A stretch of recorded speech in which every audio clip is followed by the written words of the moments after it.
할렐루야. 우리 함께 믿음의 고백드림으로 2021년 11월 10날 우리 새벽 기도를 하나님 앞에 함께 드리도록 하겠습니다. 나는 전능하신 아버지 하나님 천지의 창조주를 믿습니다. 나는 그의 유일하신 아들 우리 주 예수 그리스도를 믿습니다. 그는 성령으로 잉태되어 동정녀 마리아에게서 나시고 본디오 빌라도에게 고난을 받아 십자가에 못 박혀 죽으시고 장사된 지 사흘 만에 죽은 자 가운데서 다시 살아나셨으며 하늘에 오르시어 전능하신 아버지 하나님 우편에 앉아 계시다가 거기로부터 살아있는 자와 죽은 자를 심판하러 오십니다. 나는 성령을 믿으며 거룩한 공교회와 성도의 교제와 죄를 용서받는 것과 몸의 부활과 영생을 믿습니다. 아멘. 찬송가 327장입니다. 327장으로 우리 함께 찬양하겠습니다.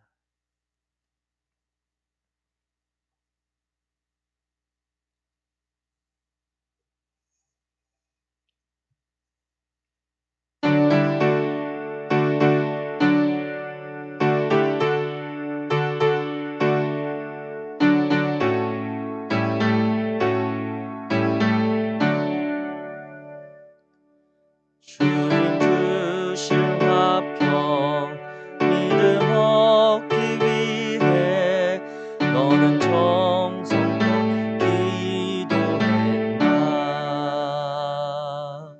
주의 제단 앞에 모두 바치기 전 복을 받을 줄 생각나라.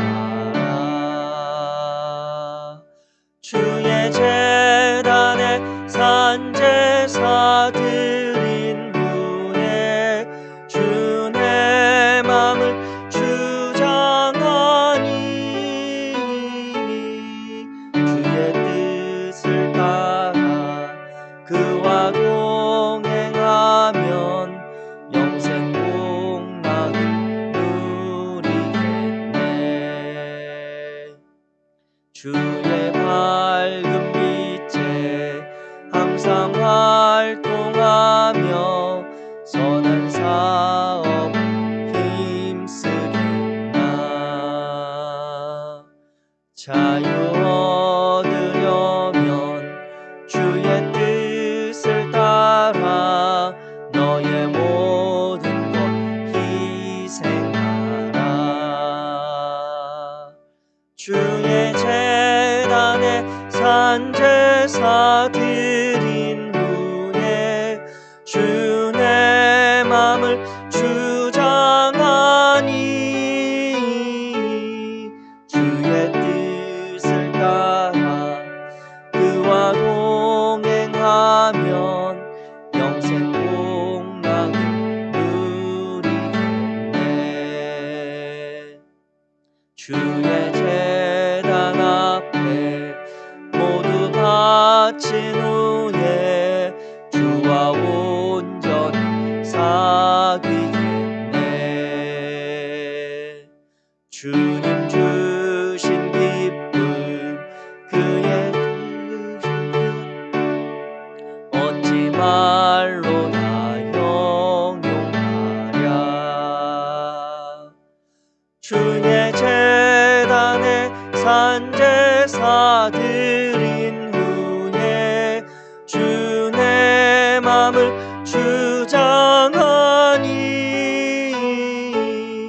주의 뜻을 따라 그와 동행하면 영생 복락을 누리겠네. 주의 제단에 산제사 주 제단에 산제사 드린 후에 주 내 맘을 주장하니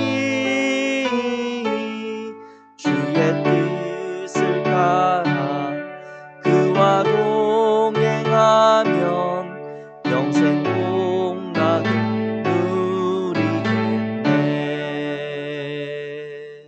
아멘.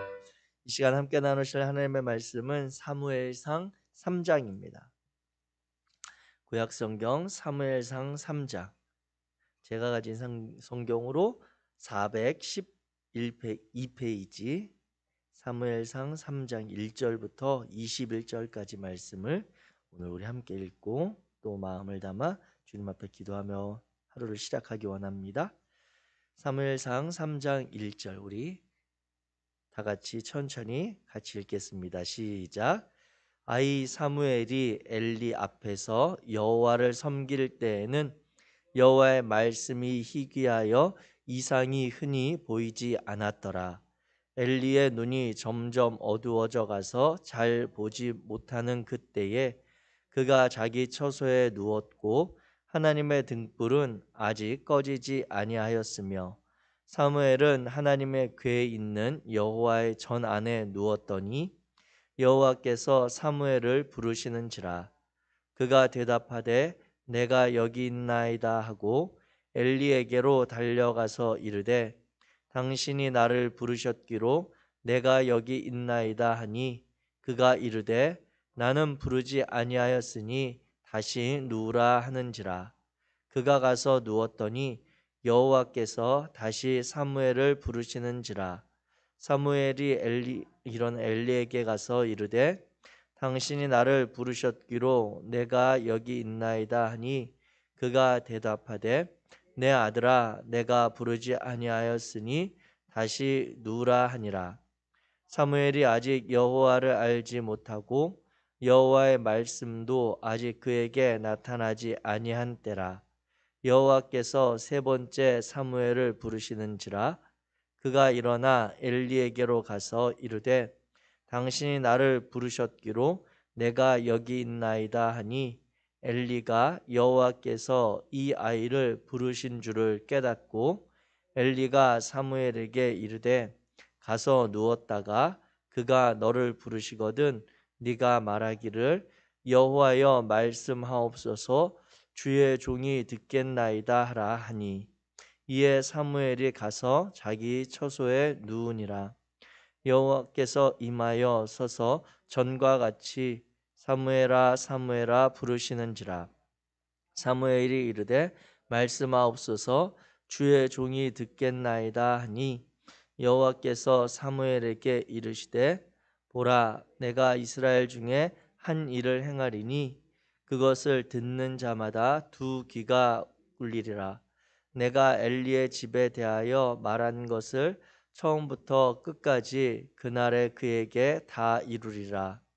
내가 그의 집을 영원토록 심판하겠다고 그에게 말한 것은 그가 아는 죄악 때문이니 이는 그가 자기의 아들들이 저주를 자청하되 금하지 아니하였음이니라.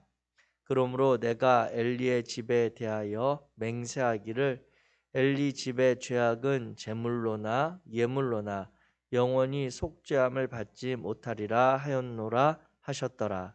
사무엘이 아침까지 누웠다가 여호와의 집에 문을 열었으나 그 이상을 엘리에게 알게 하기를 두려워하더니 엘리가 사무엘을 불러 이르되 내 아들 사무엘아 하니 그가 대답하되 내가 여기 있나이다 하니 그가 이르되 내게 무엇을 말씀하셨느냐 청하노니 내게 숨기지 말라. 내게 말씀하신 모든 것을 하나라도 숨기면 하나님이 내게 벌을 내리시고 또 내리시기를 원하노라 하는지라. 사무엘이 그것을 그에게 자세히 말하고 조금도 숨기지 아니하니 그가 이르되 이는 여호와이시니 선하신 대로 하실 것이니라 하니라. 사무엘이 자라매 여호와께서 그와 함께 계셔서 그의 말이 하나도 땅에 떨어지지 않게 하시니 단에서부터 브엘세바까지의 온 이스라엘이 사무엘은 여호와의 선지자로 세우심을 입은 줄 알았더라. 여호와께서 실로에서 다시 나타나시되 여호와께서 실로에서 여호와의 말씀으로 사무엘에게 자기를 나타내시니라. 아멘. 아멘. 사무엘상 우리 세 번째 장 3장의 말씀을 우리가 오늘 함께 살펴보기 원합니다. 사무엘상 3장은 이제 아이 사무엘이 엘리와 함께 여호와 하나님 앞에서 섬기던 그 시대의 이야기를 다루고 있습니다. 그런데 오늘 본문을 이제 보게 되면 특별히 그 시대적인 상황, 영적인 상황들을 신앙적인 면들을 살펴볼 수 있는 내용들이 나오는데 3장 1절에 보면 사무엘이 엘리 앞에 있어서 여호와를 섬길 때에 여호와의 말씀이 희귀하여 이상이 흔히 보이지 않았다라고 하면서 이 말씀을 통해 그 당시에 얼마나 이스라엘 백성들이 하나님 앞에서 신앙적으로 영적으로 분별력이 없고 또 하나님의 마음을 아프시게 하는 시대였는지를 잘 드러내고 있습니다. 2절을 통해서 보는 것은 이제 엘리의 눈도 그 시대의 영적인 책임을 맡았던 대제사장인 엘리의 눈도 점점 어두워져서 잘 보지 못하다라고 하는 그 표현이 육체적인 그런 시력의 저하를 이야기하는 그러한 육체의 노쇠함을 표현하는 것이기도 하지만 이 말씀은 대제사장조차도 하나님에 대해서 둔감한 그러한 모습을 보여주고 있는 표현으로 우리가 읽을 수 있는 것이죠. 창세기에서 보게 되면 우리가 잘 아는 그 이삭이 야곱과 에서에 대해서 그 사건이 있을 때 그 이삭이 자신의 그 눈이 어두워서 그 자신의 아들 그 야곱과 에서를 분별하지 못하던 그 상황에도 동일한 표현이 기록되고 있습니다. 그와 같이 이 사무엘이 이제 여호와 하나님 앞에 그 실로에서 머물던 그 시간에는 이스라엘 백성들에게 영적으로 그렇게 암울했던 시대, 하나님의 말씀이 잘 들려지지 않았던, 그리고 그 당시에 영적인 책임을 맡았던 그러한 엘리에게까지도 여호와 하나님의 말씀이 희귀했던 시대라고 하는 것을 볼 수 있습니다. 그 이제 대표적인 사건이 에피소드가 이제 3절 이후로 나타나고 있는 그러한 표현인 것이죠.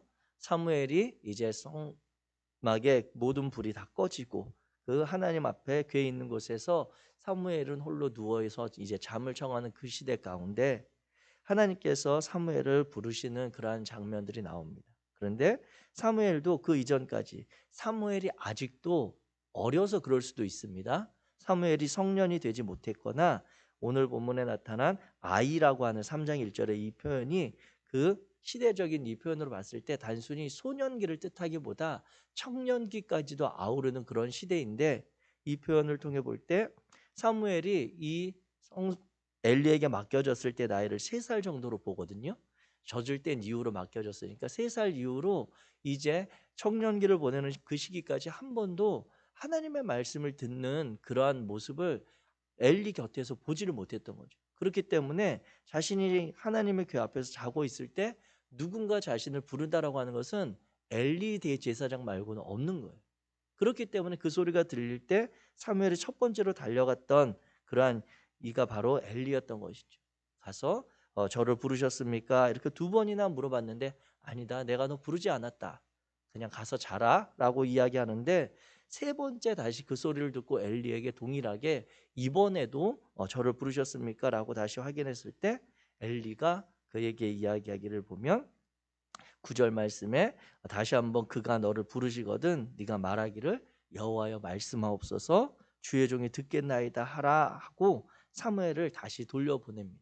근데 아니나 다를까 다시 하나님께서 10절에 보면 임하여 서서 전과 같이 사무엘아 사무엘아 이렇게 부르는 그런 장면이 나오고 사무엘이 엘리가 가르쳐준 대로 그대로 표현하면서 이제 하나님께서 엘리 집안에 행할 일들 그리고 이스라엘 백성들 가운데 일어날 일들에 대해서 사무엘에게 말씀하시고 구체적으로 그 이후로 사무엘이 이제 이스라엘 백성들 가운데서 선지자로 쓰임 받는 그러한 일들이 나타나게 됩니다. 이제 그 내용이 이제 20절과 21절로 이제 나타나면서 21절 표현해 보게 되면 여호와께서 실로에서 다시 나타나시되 여호와께서 실로에서 여호와의 말씀으로 엘리가 아니라 사무엘에게 자기를 나타내셨다라고 이렇게 기록을 하고 있는 것을 보게 됩니다. 이 3장 말씀을 이제 우리가 함께 살펴보면서 앞에서 보았던 1장 2절의 내용들을 다시 떠올리면서 본다면 이 사무엘이 특별히 엘리는 듣지 못했던 그리고 이 엘리의 2 아들들과 그 성소가 있었던 실로에 머물던 그런 상황들 보게 될 때 엘리와 엘리의 두 아들들은 결코 듣지 못했던 하나님의 음성을 듣는 사건이 오늘 3장의 사건입니다. 그런데 이것은 사무엘이 그냥 하나님의 음성을 듣게 된 것이 아니라 사무엘은 하나님의 성소에 머물면서 특별히 그가 하나님 앞에서 어머니가 서원했던 그런 나실인의 서약을 성실하게 지켜가고자 하는 삶의 구별됨을, 거룩함을 지켜가고자 하는 그러한 노력이 있었다라고 하는 것을 우리는 유추해 볼 수가 있는 것이죠. 이 사무엘이 젖을 뗀 이후로 엘리 제사장에게 그 집에서 실로에서 같이 머물던 상황을 보게 되면, 우리가 성경에 나타나 있지는 않지만 부모된 마음으로 이렇게 잠깐 상상을 해본다고 한다면, 이 한나가 그 간절한 기도 가운데 얻은 그 아들, 이제 젖을 뗀 이후로는 그 남편의 허락을 받아서 엘리 제사장에게 보내려고 하기까지 근 3년을 그 아이를 젖을 먹이면서 키울 때에, 그 아이를 안고 품에 안고 젖을 먹일 때마다 무슨 생각을 했겠습니까? 그 아이를 보면서 그 어머니 한나가 만약에 혼잣말이라도 이야기한다면 무슨 이야기를 했을까요? 그래서 저도 저희 아이들을 떠나본 적이 없어서 잘은 모르겠지만 막연하게 둔감한 제가 생각해 보아도, 한나는 그 사무엘을 품에 안고 젖을 먹일 때마다 그 아이를 볼 때마다 네가 어떤 아들인지, 너가 어떻게 태어났는지, 그리고 그 아이와 헤어짐의 시간이 계속해서 그 마음에 있는 것이죠. 부모된 마음에서.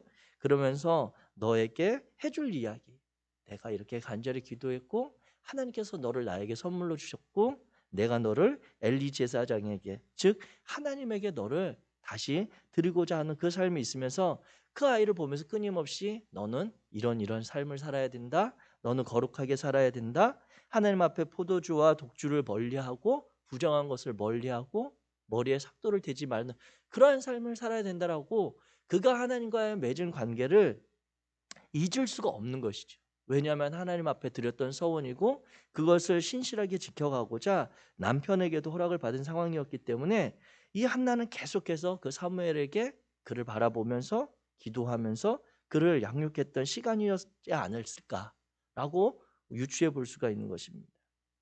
그런데 이 사무엘이 이제 엘리와 같이 보냈던 그 시간들을 보면 2장 말씀에 자세히 나타나와 있듯이 엘리의 그 두 아들의 행적이 어떻게 그 엘리라고 하는 이스라엘 영적 지도자의 그러한 아들들로 그들이 성소에서 머물면서 어떤 악행을 했는지, 하나님 앞에 그러한 죄를 범하였는지 잘 나타나고 있습니다. 그런데 중요한 것은 그들과 같이 자라면서도 사무엘은 그 엘리의 두 아들과 다른 삶으로 살아가고 있었다라고 하는 것을 우리가 보게 되는 것이죠. 우리가 생각을 해보면 이 엘리의 두 아들 홈리와 비느하스는 자신의 아버지가 바로 이 이스라엘의 영적 대제사장입니다. 그러기에 그들이 성소가 있었던 그 실로에서 수종드는 여인들과 동침하거나 하나님 앞에 드려지는 제물을 자신들이 먼저 취하거나 하는 일들이 가능했던 것은 누가 가르쳐 주거나 누구에게서 본 것이 아니라, 그들이 그렇게 막 행할 때에 그들을 막을 만한, 제지할 만한 이들이 그 안에 없었다라고 하는 거예요.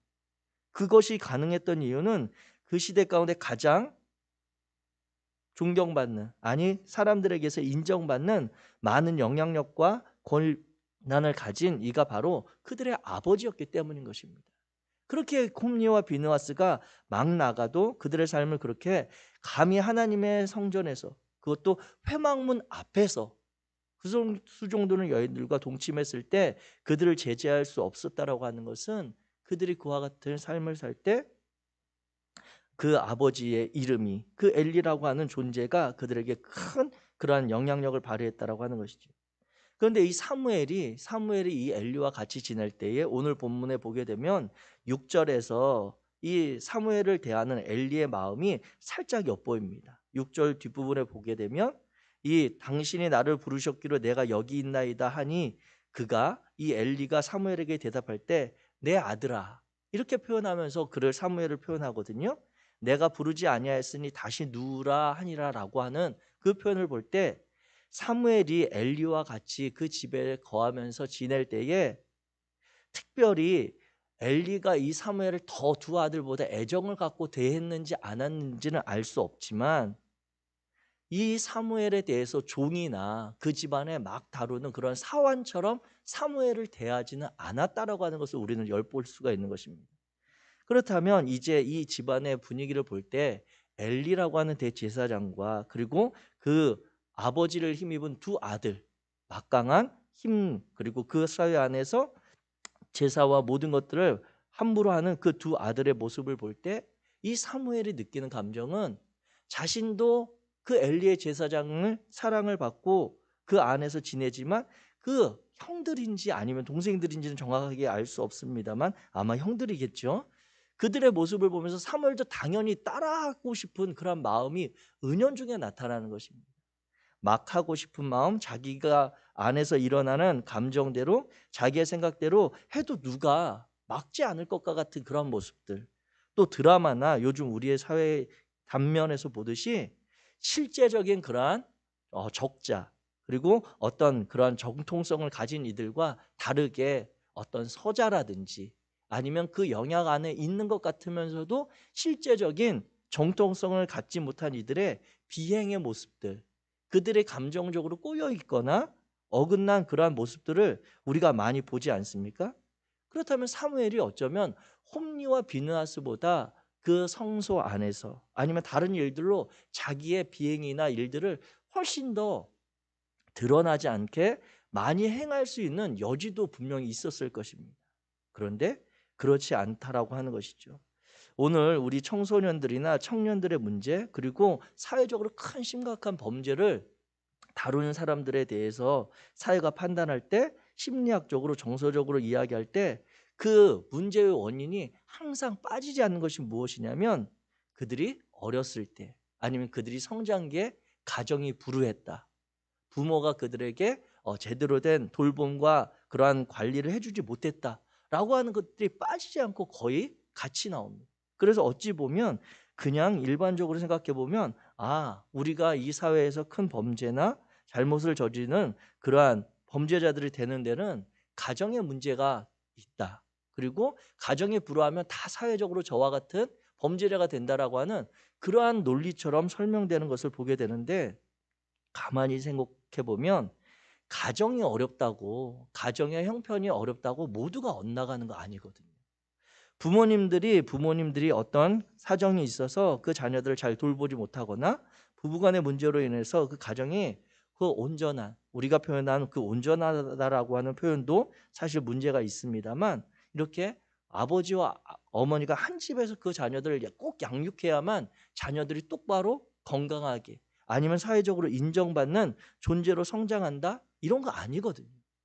사무엘은 어려서부터 젖을 이후로 부모를 떠나서 이 엘리 제사장의 집에서 자라면서 그 엘리의 사랑도 받았겠지만 형들의 그런 모습을 보면서 그가 충분히 엇나가고 잘못될 수 있음에도 그러한 삶을 살지 않았고 그가 어머니가 품 안에 안고 들려주었던 그러한 하나님에 대한 이야기, 나시린에 대한 삶에 대한 그러한 기준을 가지고 그가 부단히 노력했던 것을 우리는 그냥 상상해 볼 수가 있습니다. 그리고 또한 한나가 2장에 드렸던 그 기도를 통해서 보게 될 때 한나가 이 사무엘에게 가지고 있던 기대하는 마음이 있거든요. 그가 하나님께 구했던 것은 무엇입니까? 아들을 달라고 단순히 기도했던 것이 아니거든요. 내가 분인나에게 당하는 그 억울함을 풀기 위해서 내게 모든 여인이 갖는 그 아들을 주십시오라고 하는 기도가 아니라 정말 하나님께서 살아계심을 볼 수 있도록 이 시대 가운데 하나님께 쓰임 받을 그 아들을 달라고 한나는 기도했던 것입니다. 그렇게 어찌 보면 이 사무엘이 이 엘리의 집안에서 같이 지내면서 홈리와 비느하스처럼 삶을 그렇게 자신이 가진 형편에 따라 모든 것으로 다른 이들을 막 대하거나 그들과의 관계를 포합적으로 또는 하나님 앞에 범죄함으로 살아가지 않을 수 있었던 것은 이 자식을 떠나보낸 한나가 또 그 뒤에서 얼마나 기도했을까라고 하는 것을 보게 됩니다. 어쩌면 한나의 노래, 한나의 기도는 2장에 나오고 있지만 제가 생각하기에는 한나의 기도는 3장부터 그 뒤에서 보이지 않게 끊임없이 사무엘을 향한 그 어머니의 기도가 있지 않았을까. 그가 서원하여 낳았던 아들 그리고 그가 서원하여 하나님 앞에 다시 돌려보낸 그 사무엘이 정말 그 하나님 앞에 서원했던 대로 나실인의 삶을 실수함 없이 삼손이 아니라 하나님 앞에 정말 구별된 삶으로 쓰임 받도록 한나가 그 뒤에서 그 삶을 위해 얼마나 많이 기도했을까. 그리고 그 기도를 힘입어서 사무엘이 그 형들의 비행과 그 하나님 앞에 범죄함을 보면서도 스스로를 지켜가고자 했던 그 시간들이 오늘 이 3장에 나타나는 이 엘리와 그리고 사무엘과 하나님의 말씀하시는 사건을 꿰어주는 그러한 연결고리가 되어지는 것입니다. 사랑하는 성도 여러분, 우리가 사랑하는 자녀들을 모두 다 가정에 가지고 있죠. 그리고 또 하나님의 선물임을 믿습니다. 그들이 하나님께서 우리에게 주신 선물이라고 하는 것을 우리는 확실하고 그들에게 할 수 있는 한 최대한의 사랑과 하나님께서 주시는 그러한 은혜를 그들과 나누고자 애쓰고 있습니다. 그런데 정말 우리가 그 사랑을 지속해서 하나님의 관점에서 하나님께서 우리 자녀들을 왜 우리 가정에 허락하셨는지 그 귀한 생명 우리 눈에 넣어도 아프지 않고 정말 어디 내놓아도 부끄럽지 않은 그 자녀들을 하나님께서 우리 가정에게 왜 선물로 주셨는지 우리가 그들을 위해서 다시 기도할 마음은 무엇인지 점검해 보게 되는 것입니다. 그들이 우리에게 있어서가 아니라 하나님께서 우리에게 맡기신 그 목적과 그 뜻을 분별할 수 있는 그러한 부모들이 되시기를 주의 이름으로 축복합니다. 장성하기까지 단순히 그들이 이 땅에서 자신들의 삶을 평안하고 형통하고 남들보다 앞선 그러한 삶이 아니라 하나님께서 그들에게 생명 주시고 이 땅에 보내신 그러한 삶을 이루어가는 자녀들이 되도록 어찌 보면 사무엘이 정말 엇나가도 누구 하나 이상하게 여기지 않을 것 같고 그가 범죄하여도 엘리의 두 아들들처럼 행하여도 누구도 뭐라 할 수 없을 것 같은 그 시대 가운데도 하나님의 음성을 들을 수 있는 엘리도 듣지 못했던 그 하나님의 음성을 듣고 주의 종이 듣겠나이다라고 마음을 고백할 수 있었던 그리고 그 이후에 하나님의 말씀에 따라서 자신의 삶을 세워가는 그러한 인물이 되었던 것처럼 오늘 저와 여러분들이 우리 자녀들을 그 사랑하는 마음으로 기도하실 때에 정말 이 시대 가운데 혼탁하고 많은 가치와 세상의 그런 가치들이 우리 자녀들의 삶을 휩쓸어가기 너무나도 쉬운 이 시대 가운데 그들이 하나님에 대해서 바른 믿음과 하나님의 말씀에 대한 순종하고자 하는 그러한 삶을 허락하여 달라고 우리가 기도해야 될 줄로 믿습니다. 그래야 해서 정말 이 엘리의 시대 가운데 새로운 시대를 열어갔던 하나님의 자녀로 장성했던 사무엘과 같이 오늘 2021년 대한민국 사회 가운데 정말 여러 가지로 사회적으로 경제적으로 문화적으로 또 우리의 종교적으로까지 여러 가지 일들이 그리고 가치들이 혼재한 이 시대 가운데 정말 말씀을 기준 삼아 그들의 삶을 하나님 앞에 성실하고 정직하게 살아가는 복된 자녀들 되도록 축복하고 기도하는 우리 부모님들 되시기를 주의 이름으로 축복합니다. 기도하겠습니다. 사랑의 하나님 감사합니다. 하나님 이 시간 사무엘 상 3장의 말씀을 다시 보며 우리가 그 안에 보이지 않지만 사무엘을 들어 쓰시고 부르시는 하나님의 마음과 그 자녀를 하나님 앞에 다시 드리고 그 자녀가 하나님의 뜻대로 사용되기를 하나님의 은혜와 하나님의 축복된 삶을 누리며 살아가기를 간절히 기도했을 한나의 마음을 우리가 상상해 봅니다. 거룩하신 하나님, 우리 자녀들의 당장 눈앞에 현실적인 어려움과 아픔으로 인해서 함께 아파하고 기도하는 우리 부모들이 정말 그 이면에 역사하시는 하나님을 신뢰하여 우리 자녀들을 하나님 앞에 내어드릴 수 있도록 우리의 마음을 붙잡아 주옵소서. 우리의 뜻대로가 아닌 하나님의 뜻대로 그들에게 생명 주시고 그들의 삶을 주관하시는 하나님을 신뢰하며 그들의 삶을 축복함으로 보내드릴 수 있는 복된 부모들 될 수 있도록 우리를 인도하여 주옵소서. 우리 사랑하는 성일교회 모든 성도님들과 믿음의 가정들 위해 하나님께서 행하실 선한 일들을 기대하며 우리 주 예수 그리스도의 이름으로 기도하였습니다. 하늘에 계신 우리 아버지여, 이름이 거룩히 여김을 받으시오며 나라가 임하시오며 뜻이 하늘에서 이루어진 것 같이 땅에서도 이루어지이다. 오늘 우리에게 일용할 양식을 주시옵고 우리가 우리에게 죄 지은 자를 사하여 준 것 같이 우리 죄를 사하여 주시옵고 우리를 시험에 들게 하지 마시옵고 다만 악에서 구하시옵소서. 나라와 권세와 영광이 아버지께 영원히 있사옵나이다. 아멘. 아멘.